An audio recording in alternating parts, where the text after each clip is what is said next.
just the memory.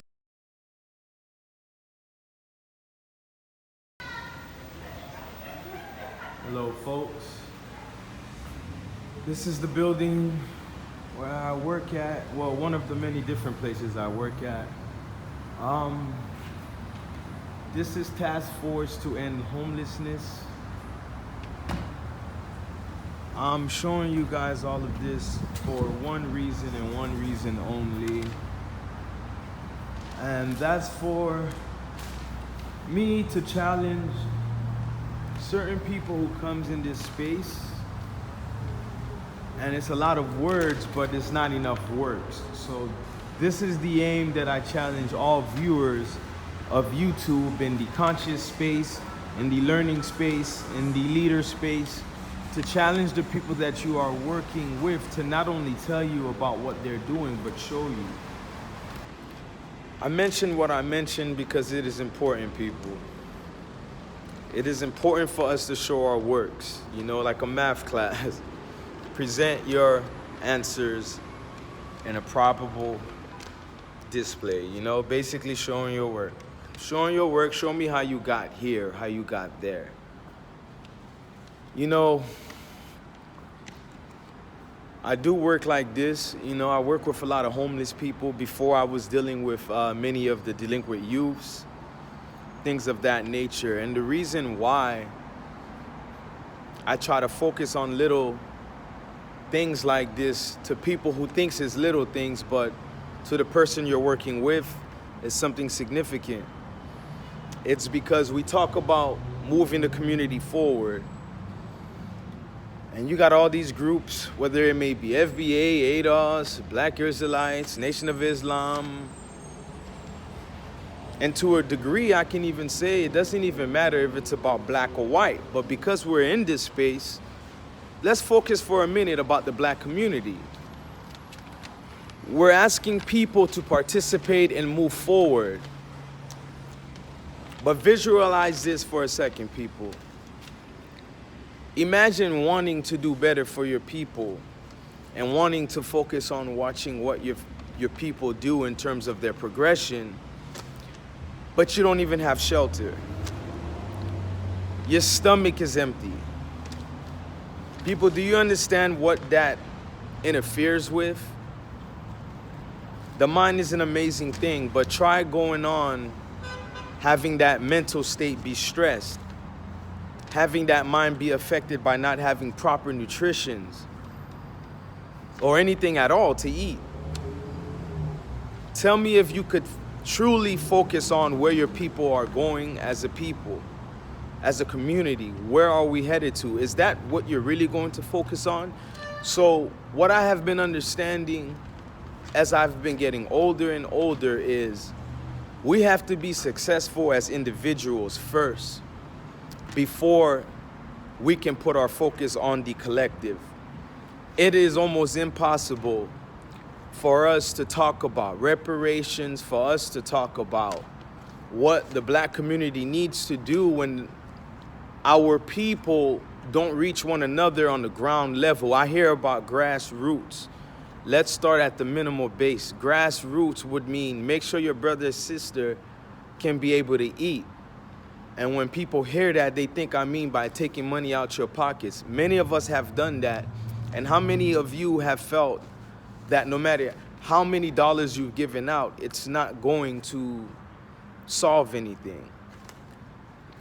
But have many of you thought collaborative-wise in terms of where could I get assistance to help people? Meaning, I can maybe point you to a direction that I can't help you with. Well, that's what this task force initiative is, to end homelessness. It's not us raising money necessarily. It's us collaborating with other organizations to help shelter these people, to help them, you know, obtain identification again. A lot of people that are transient, quote unquote, homeless, you know, don't even have their social security cards, don't have their birth certificates, their license. You know, we help people who are disabled get the services they need to become successful individuals. That is the key thing that I wanted to talk about, that a lot of you leaders have to meet us at the ground basis, in the trenches. We have to focus on people becoming individual success stories first. Not success stories in terms of wealth, but survival. Basic needs must be met by an individual in the quote-unquote community. When we do this type of work, you fuel a person to feel like they can participate in the overall progression of our people and a community. I'm over here just looking at this sun. It's beautiful. You know, I feel blessed. But I feel completely grateful and humbled to know, and I have been in the past, by the way, that I could easily be today in the same circumstances with the clients and the people that I'm currently helping. You know, this is what helps me push on and on to speak to my children in a way to let them understand I will be stern, but I will be loving. But everything is in balance to help you understand that it is bigger than the things we see and do every day. You know, when you're watching things we're supposed to learn, you know, they say a wise man knows nothing at all. And that's just to sum up to say, every day should be a learning day. We should never get to the point where I got it, I'm good. No, every day's a learning day.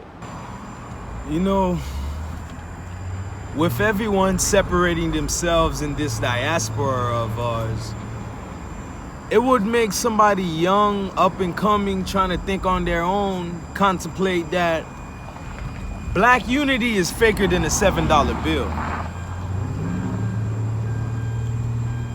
But it's there, you know? It's something that's not a myth. It's just seemingly invisible right now.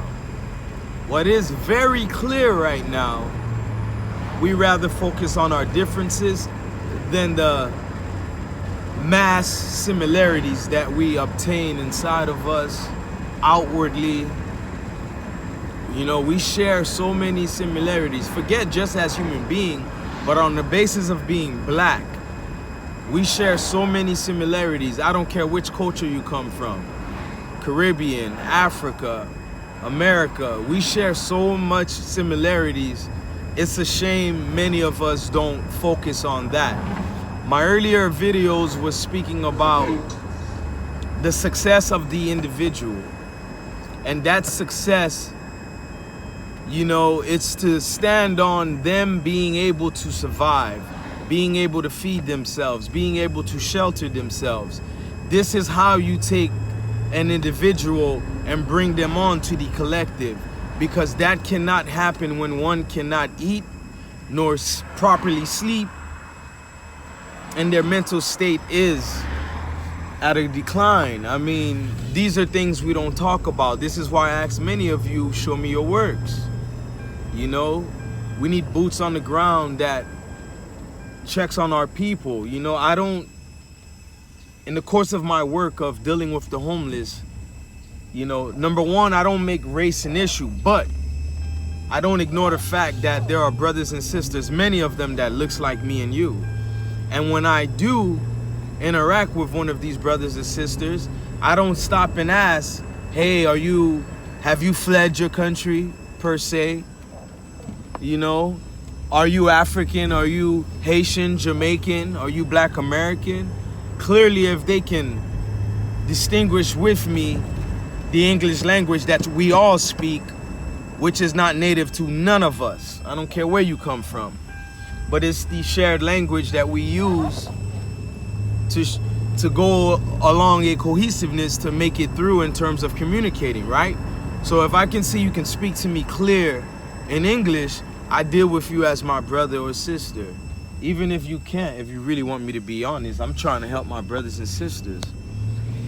But I just understand that the individual must be met head first before we speak about the collective and progressing the community.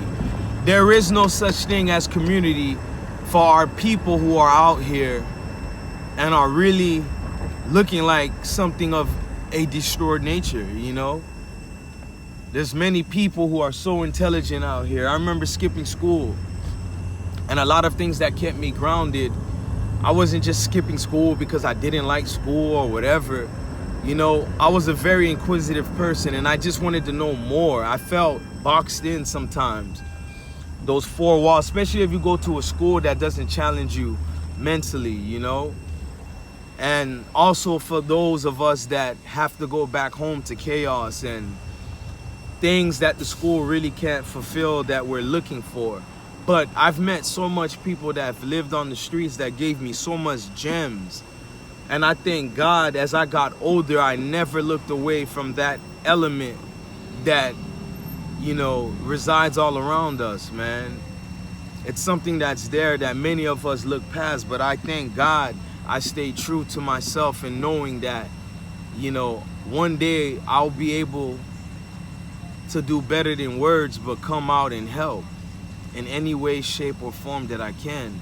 And I'm telling you, leaders, you self-proclaimed leaders, you leaders that your followers proclaim you to be, reach out to people as individuals first. Stop putting their culture on them. Stop putting narratives on them, because it makes it easy for you to separate. And I find it quite funny, a lot of these black people use these terms on one another that they learned from their oppressors. Now, coincidentally, they're doing the same thing. But, you know, we're individuals first, people. So there is no collective workings to better a community forward when we have so many individuals within the community that don't even have basic needs. So just something to think about. Something to think about.